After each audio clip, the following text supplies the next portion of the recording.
em nome de Jesus. Amém. Salmo 128 diz assim: bem-aventurado aquele que teme ao Senhor e anda nos seus caminhos. Comerás do trabalho das tuas mãos, feliz serás e te irá bem. A tua mulher será como a videira frutífera aos lados da tua casa. Teus filhos, como plantas de oliveira à roda da tua mesa. Eis, assim é abençoado o homem que teme ao Senhor. O Senhor te abençoe de Sião todos os dias da tua vida, para que vejas a prosperidade de Jerusalém e vivas para ver os filhos de teus filhos. Paz seja sobre Israel.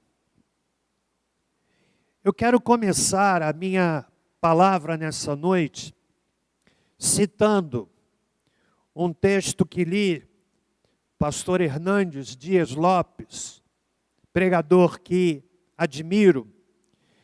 Ele diz o seguinte, abre aspas: os fundamentos da nação brasileira têm sido atacados no palácio, no parlamento, nas cortes, na imprensa, na grande mídia, nas universidades, na literatura, no teatro, no cinema e até nos púlpitos. Os valores morais são escarnecidos. A família é desfigurada. A sodomização da cultura é aplaudida. A inversão de valores é incentivada. Fecha aspas. E no bojo dessa realidade, surgem famílias doentes, relacionamentos frágeis, com banalização da família, filhos delinquentes, casamentos desfeitos, tristeza, amargura, muita dor dentro do lar e às vezes até a morte. As gerações passadas que começaram a adoecer dentro de casa têm dado à luz a uma geração de pessoas doentes, de delinquentes, que não respeitam a autoridade. As gerações passadas plantaram as sementes, cujos frutos já estão sendo colhidos. E é assustador, porque esta geração, que pegou a semente estragada das gerações passadas, estragou ainda mais. E a perspectiva futura é de uma situação muito mais grave, muito pior, de pessoas doentes, de famílias doentes, que geram pessoas doentes, que vão constituir famílias igualmente doentes. Mas diante disso tudo, a pergunta é pertinente. É possível ter uma família feliz? Esta é a pergunta, uma pergunta que para muitos a resposta é um sonoro não. E eu quero lhe dizer que no contexto do antigo Israel, a felicidade consistia em ter uma fazenda produtiva, uma esposa fiel e filhos ao redor da mesa. Muitas vezes, a resposta negativa a esta pergunta, ela é produzida a partir da experiência pessoal.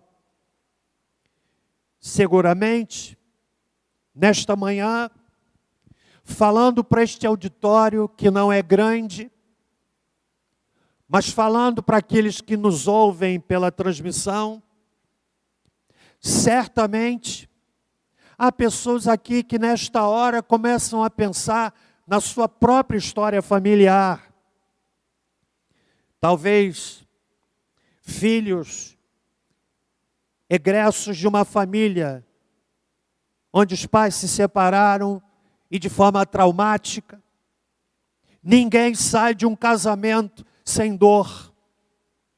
Ninguém sai de um casamento sem perder um pedaço de si.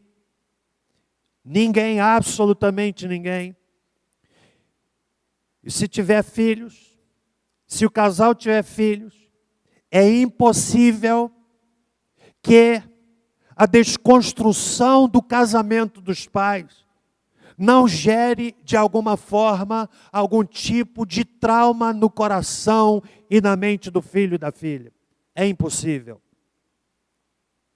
Às vezes até o menino e a menina se veem divididos, porque afinal de contas, os conflitantes são de um lado o pai que ele ama e de outro lado a mãe que ele ama. E muitas vezes, nessa disputa, nessa briga, nesse embate, não é raro um dos dois, tolamente, buscar a cumplicidade do filho, porque não entende que a posição do filho no meio desse conflito é absolutamente distinta da sua. Ele é a maior vítima, porque se vê num fogo cruzado de dois adultos que não estão se entendendo e puxando um para um lado e o outro para o outro lado, gerando uma dor muito grande. Como disse, talvez a resposta a essa pergunta seja construída a partir de uma experiência pessoal, ou a partir da experiência de alguém que nós conhecemos. De famílias desajustadas, de tentativas seguidas de construir uma família feliz através de relacionamentos seguidos. No entanto, eu quero lhes dizer que à luz do texto sagrado, não é uma palavra minha, não é uma conjectura do pregador, não é uma elaboração da mente do pregador. Eu me debruço na palavra e leio nela, na instrumentalidade do salmista, que diz o seguinte: bem-aventurado ou feliz aquele que teme ao Senhor e anda nos seus caminhos, comerás do trabalho das tuas mãos, feliz serás e te irá bem. Então é possível ter uma família feliz. Nós precisamos compreender algumas verdades à guisa de introdução. Primeiro, que uma família feliz não é aquela que não tem problemas. Toda família tem problemas. E quem for honesto vai admitir isso. São pessoas diferentes, pessoas distintas.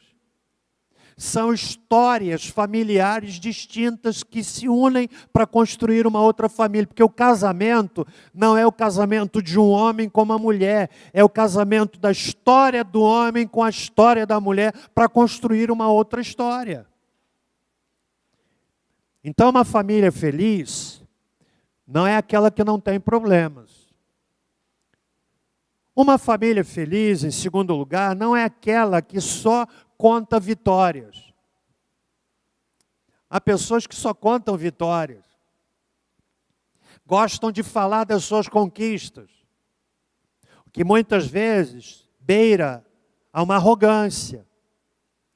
Porque quem só conta vitórias pode gerar no coração do outro, que está passando por tribulações inimagináveis, uma ideia de que o outro que conta vitórias é superior e de que ele que tem fracassos é inferior.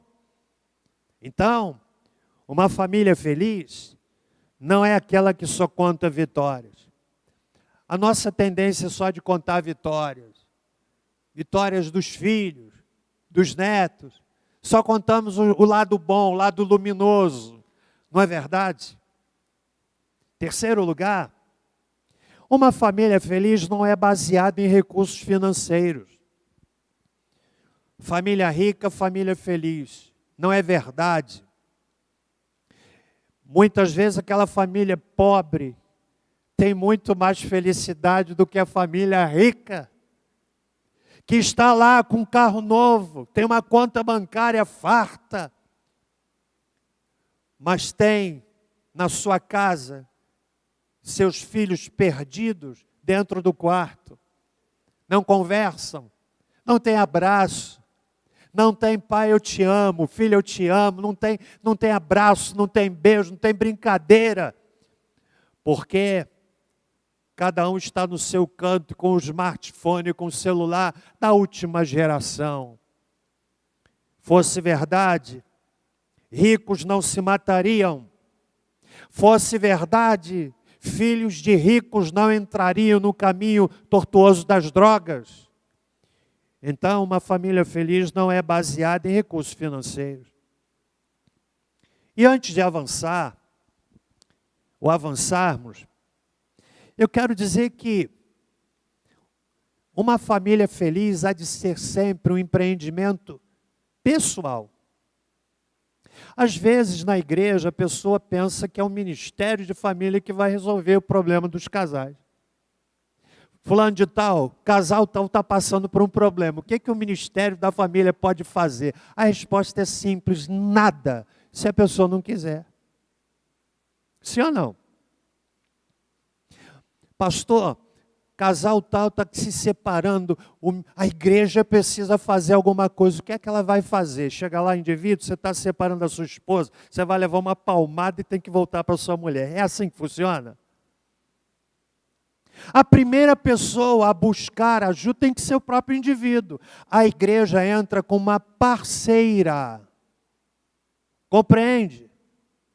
Ela entra como uma coadjuvante. Ninguém tem o poder de interferir, de mudar a história de uma família se os membros daquela família não quiserem. Você tinha que dar um amém agora. E quando eu digo isso, eu faço com muita convicção, a partir até mesmo da não pequena experiência de aconselhamento pastoral. Não há uma situação de conflito conjugal que nós não sintamos. Débora e eu sofremos muito, às vezes até tomados de um sentimento de impotência e de fracasso. É um sentimento real por uma causa irreal, porque a gente não tem culpa. Mas qual é o pastor que fica feliz de saber que o casal está se separando? Dói, mas eu sei que tem de partir do próprio indivíduo. Estão comigo até aqui? Ainda não chegamos no texto. Está abençoando você, irmão? Esse amém foi meio duvidoso, mas eu vou seguir. A família é um ambiente de intensa e forte movimentação emocional, psicológica e espiritual. O Salmo 128 afirma de maneira contundente que é possível ter uma família feliz. Feliz serás. Está na sua Bíblia assim? E é neste salmo que nós vamos buscar as bases, os alicerces, para que tenhamos uma família feliz. O autor e a ocasião são desconhecidos, tanto o Salmo 127, que é dito de Salomão. Alguns sugerem que foi ele o autor também do Salmo 128, porque eles se completam.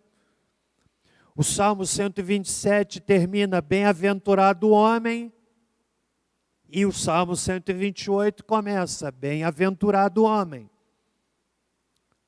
Alguns sugerem que este Salmo 128 foi o texto que o Senhor Jesus Cristo, no qual ele se inspirou para a parábola dos dois construtores, que aparece em Mateus 7, versos 24 a 27.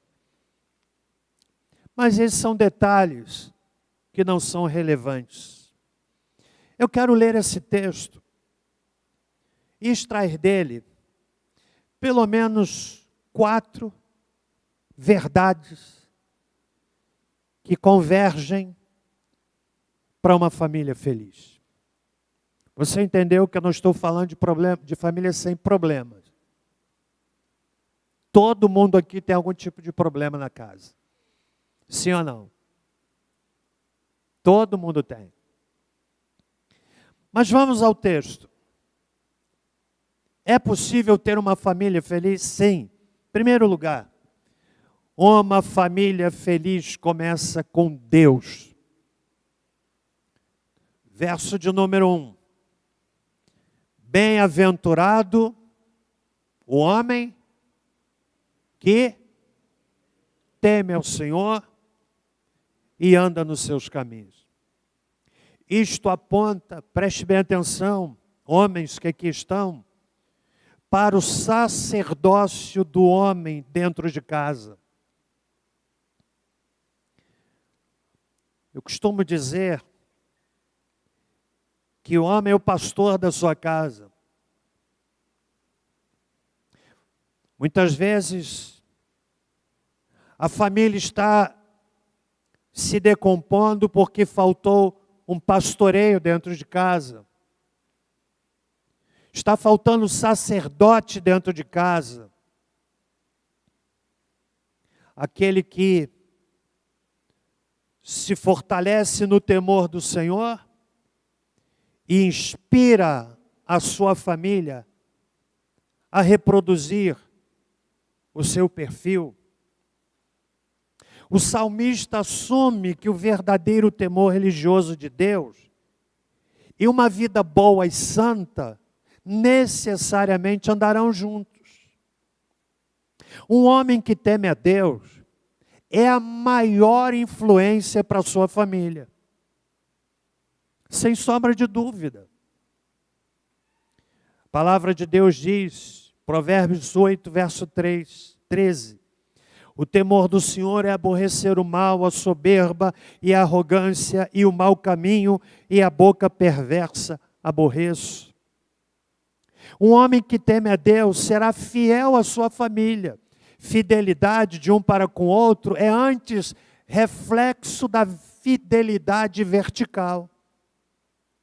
A fidelidade horizontal é reflexo da fidelidade horizontal ou vertical. A horizontal, reflexo da vertical. Quem teme ao Senhor vai ser fiel à sua esposa, vai ser fiel ao seu marido, vai ser fiel aos seus pais, vai ser fiel aos seus filhos. Eu leio isso em Provérbios capítulo 16, verso 6. Está aí a palavra de Deus dizendo. O temor do Senhor é pela misericórdia e pela verdade, Provérbios 16, verso 6. Pela misericórdia e pela verdade se purifica a iniquidade, e pelo temor do Senhor os homens se desviam do mal. Uma pessoa se desvia do mal é pelo temor do Senhor. Compreende isso? A fidelidade de um para com o outro não é por causa do outro, mas é por causa do Senhor. O indivíduo pode estar longe, Ele ou ela podem estar viajando, morando em outro estado, morando em outra região e até morando em outro país. Se houver temor do Senhor, o indivíduo vai manter integridade. Não é por causa da esposa ou do marido que ficaram em casa, mas por causa do temor ao Senhor.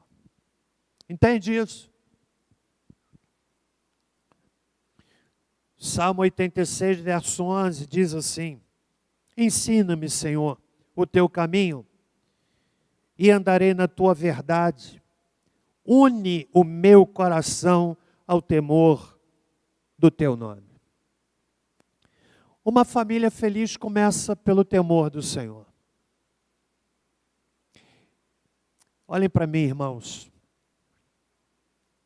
Talvez nenhuma geração como esta tenha se caracterizado por tantos que frequentam as igrejas, que cantam nas igrejas, que fazem coisas nas igrejas, mas não tem temor do Senhor. E quando o indivíduo perde o temor, ele perde a vergonha, perde o escrúpulo, porque perdeu o temor do Senhor. É porque Deus é tão misericordioso.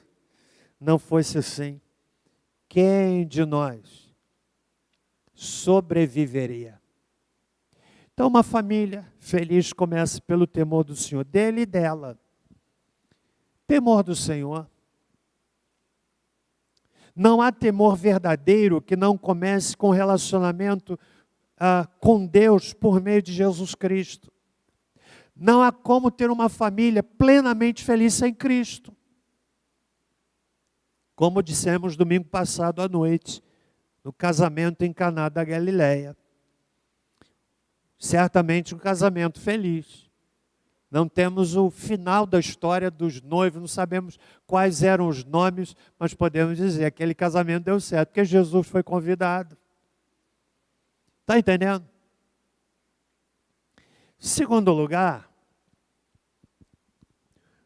o que faz uma família feliz? Uma família feliz administra seus recursos com sabedoria. Verso 2: comerás do trabalho das tuas mãos.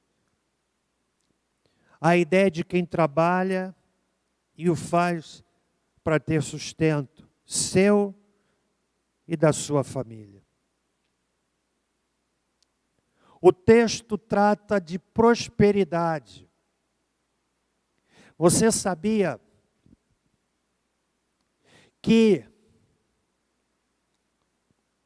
a crise financeira é uma das áreas de maior conflito dentro da família? Casais que começam a brigar por conta de problemas financeiros. Muitas vezes, eles têm vida financeira isoladas, cada um administra o seu recurso. É um direito que o indivíduo tem de gerir a sua vida financeira dessa forma. E por conta desta administração não compartilhada, não poucas vezes, o casal que tem um orçamento somado que daria para eles viverem bem, mas estão sempre no vermelho. Um acusando o outro. Comerás do trabalho das tuas mãos. A família precisa aprender que ela quer ser feliz, que comer do trabalho das suas mãos tem a ver com aprender a administrar os seus recursos financeiros. Aprender a gastar menos do que se ganha. Aprender a fugir da armadilha daquele dinheiro de plástico. Que às vezes o indivíduo diz assim: o gerente do meu banco me deu um cheque especial de 30 mil. Banco não tem coração. Sabia disso? Meu gerente é muito meu amigo. E olha, me deu um cheque especial de 30 mil. Aí você gasta o cheque especial, some o que você vai pagar de juros. É extorsivo. Sim ou não? Aí o indivíduo se endivida, entra com facilidade. E é fácil sair do cheque especial? Vive frustrado. Começa janeiro, ele já está pensando o que é que vai fazer com o 13º do mês de dezembro. Que entra, como disse o profeta Ageu, é como quem junta dinheiro, recebe salário num saco furado. Administrar recursos financeiros com sabedoria é aprender a não ser seduzido pela inveja e pelo consumismo. Há pessoas que se endividam porque o outro comprou e ele pensa, eu também tenho de comprar. Vou pagar em 54 vezes, 60 meses. Some os 60 meses e você vai ver que na maioria das vezes você vai pagar mais do que 2 produtos daquele que você comprou. É seduzido pela inveja. O irmão comprou um carro, aí ele olha para o seu carrinho velho e pensa assim, eu tenho que trocar de carro. E vai lá na loja e compra um carro. Talvez os donos de lojas de carro não gostem, mas vocês estão fazendo o trabalho de vocês, estão fazendo o meu. Aí o indivíduo compra e vai se endividando. Porque comprou, não porque coubesse no seu orçamento, mas foi impulsionado pela inveja. Sim ou não? Vai visitar o irmão, a pessoa chega lá e vê uma televisão de 60 polegadas. Ele tem uma sala que não cabe uma TV de 60 polegadas. E compra. Só para dizer que tem uma TV de 60 polegadas. Inveja. Ou então, precisamos aprender a não sermos seduzidos pelo consumismo. As propagandas, elas têm a finalidade de induzir a compra. Sabiam disso? A induzir a compra, é o papel deles, claro. Eles pagam profissionais para elaborarem propagandas atrativas, faz parte do papel deles. Agora a pessoa que quer ser feliz em casa, não vai se deixar seduzir pela inveja e pelo consumismo. Aprender a administrar os recursos com sabedoria é também aprender a ser fiel a Deus no dízimo. Deus não precisa do seu dinheiro, mas há um princípio que subjaz à ordem bíblica de trazei todos os dízimos à casa do tesouro, está lá em Malaquias capítulo 3, para que haja mantimento na minha casa, e a Bíblia diz, depois fazei prova de mim, se eu não vos abrir as janelas dos céus e derramar sobre vós uma bênção tal, que dela vos advenha maior abastança. Comerás do trabalho das tuas mãos. Aprenda a ser fiel no seu dízimo. Aprender a administrar os recursos com sabedoria é também aprender o princípio da generosidade. Meus irmãos, você sabe o que é ser generoso? É você entender que o que você tem é para abençoar outros. Há pessoas que são sovinas,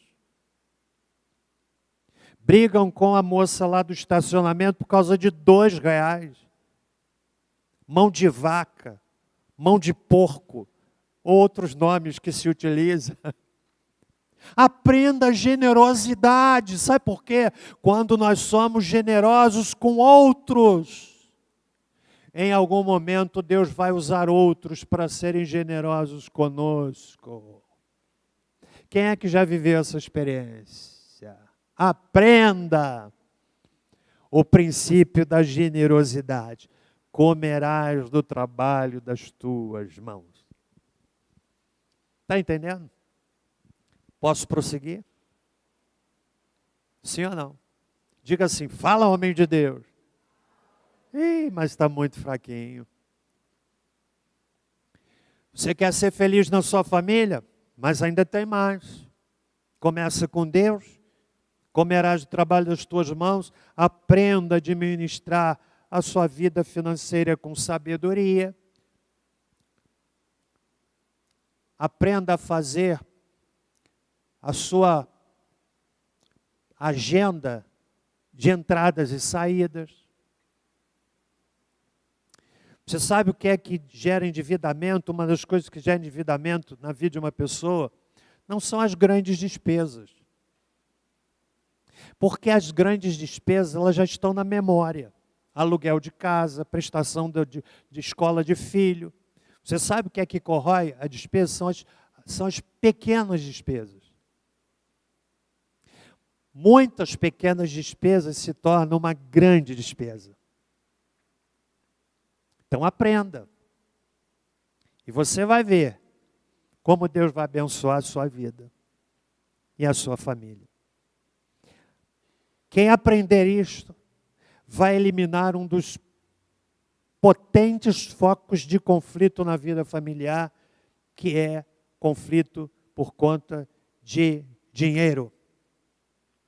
Terceiro lugar, uma família feliz constrói um relacionamento conjugal saudável. O texto diz, verso 3, a tua mulher será como a videira frutífera aos lados da tua casa. A mulher aqui é comparada a uma videira frutífera. Videira é mencionada em toda a Bíblia. É uma fonte de alegria. O símbolo da videira é que videira é uma fonte de alegria. Se devidamente cultivada. Um relacionamento é dinâmico. Precisa ser cultivado. As pessoas mudam. Quem tem 5 anos de casado, tem 5 anos de mudança. Quem tem 10 anos de mudança. A questão, mudar é inevitável. Quem casa muda em todos os sentidos. Muda psicologicamente. Imagine a pessoa solteira e agora casou. Psicologicamente ela vai mudando, aprender a vida com uma outra pessoa dentro de casa. Muda emocionalmente. O sentimento de quem tem 20 anos de casados não é o mesmo de 20 anos atrás, é um sentimento que mudou. A questão não é mudar, mas é mudar para o mesmo lado e mudar para melhor. A pessoa muda não só psicologicamente, emocionalmente, mas muda fisicamente. Sobretudo se a esposa cozinhar bem. Sua silhueta vai mudar. Seu tórax vai mudar. Uma forma polida de dizer que vai ficar gordo.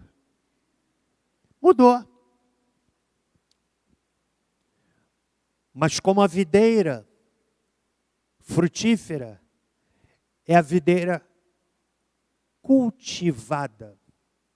Relacionamento precisa de cultivo. Você já observou a casais que começam com tantas expressões de amor? Eu já vi muitos deles aqui ou em outros lugares. Quando a noiva entra ali pelo corredor, e eu estou aqui à frente, nos muitos casamentos já celebrados, aí eu olho para o noivo, eu estou mapeando a situação, e às vezes quando o moço chega ali, com os olhos marejados de lágrimas, ele olha para sua amada, deslumbrante, linda, e faz aquelas promessas maravilhosas de amor, e parece que eles são dois pombinhos. As expressões são carinhosas. Meu bem, pombinha, gatinho e por aí afora. Mas ao longo do tempo parece que os animais vão mudando. Compreende? A visita ao zoológico muda de lugar. Aí chega no ambiente dos paquidermes. Você entendeu? Relacionamento precisa ser cultivado. Como é que se cultiva? Amo você. Às vezes, Débora e eu, a gente se estranha. Porque somos diferentes. Mas a gente aprende a... E é tão bom a reconciliação. É tão bom dizer eu te amo. É tão bom abraçar. Valeu. Valeu. Precisa ser cultivado. Entende? Está abençoando você, irmão, nessa noite? Parece até que a gente está num curso de casais, né? Então, a tua mulher será como videira frutífera, relacionamento conjugal saudável, onde se celebra perdão. Você me perdoa, não devia ter feito, eu falei, não devia ter falado. Porque às vezes a gente fala o que não devia ter falado. Todo mundo faz isso. Todo mundo faz isso. Não há uma só pessoa. Às vezes a gente olha assim, porque os casais antigos, eu nunca vi meu pai brigar com a minha mãe. Das duas, uma. Ou era uma mãe tão submissa, que engolia tudo que o marido falava, ou então, eles brigavam escondidos no quarto, os filhos não viam. Porque todo mundo tem problema. Sim ou não? Uma família feliz se constrói então com um relacionamento conjugal saudável. Em último lugar, que eu quero encerrar o culto dessa noite orando pelas famílias. Esse princípio é muito forte. Uma família feliz planta valores na vida dos filhos. Olhem o que diz o Salmo. Os teus filhos, como plantas de oliveira ao redor da tua mesa. Os brotos de oliveira se reproduzem crescendo longe da raiz principal. E uma das manifestações da bênção de Deus sobre a família está na vida dos filhos. Oliveira é muito mencionada na Bíblia. E é o símbolo da frutificação, da virilidade.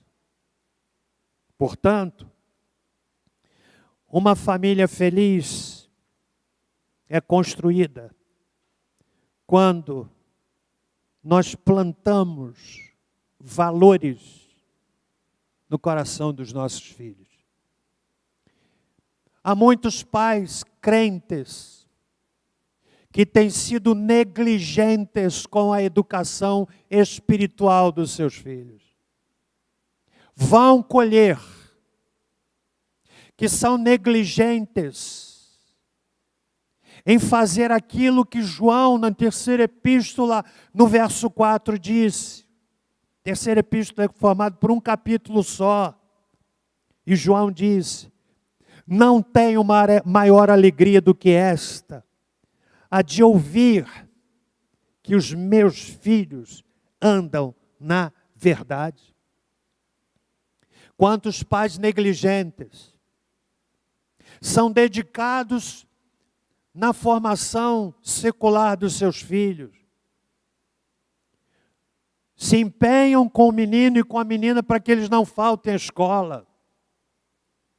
Colocam no curso de inglês, no curso de não sei mais o quê. Mas quando chega no momento do investimento mais importante, que é aquele que Salomão diz em Provérbios 22, verso 6, instrui, ensina a criança no caminho que ela deve andar, e até quando envelhecer não se desviará dele, se tornam negligentes. Compreende isso? O salmista está dizendo, teus filhos como plantas de oliveira, ao redor da tua mesa. Ele conclui dizendo, assim é abençoado. Não é uma pergunta, não é uma possibilidade, é uma afirmação, é uma convicção. Assim é abençoado o homem que teme ao Senhor. Meus irmãos e minhas irmãs, eu quero concluir esta ministração orando pelas famílias aqui presentes.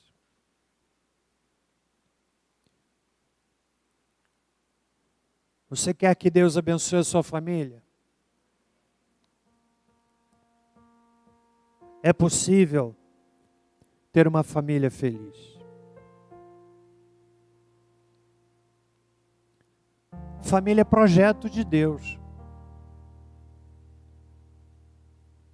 Família é projeto de Deus. E cabe até uma palavra de advertência aos jovens que pretendem um dia se casar. Eu não quero ficar solteiro, não quero ficar solteira. E por conta desse pensamento, não tem critérios. Porque casar é fácil. Eu já fiz casamentos suntuosíssimos, coisa de sonhos. E já fiz 2 casamentos no meu gabinete. Um deles com 3 pessoas. O noivo, a noiva e o pai do noivo. 3 pessoas. Casar é fácil. O grande desafio é manter o casamento. Entende? Moços, jovens, tem um critério. Mas pastor, ela é tão bonitinha. Mais importante que a beleza exterior é a beleza do coração.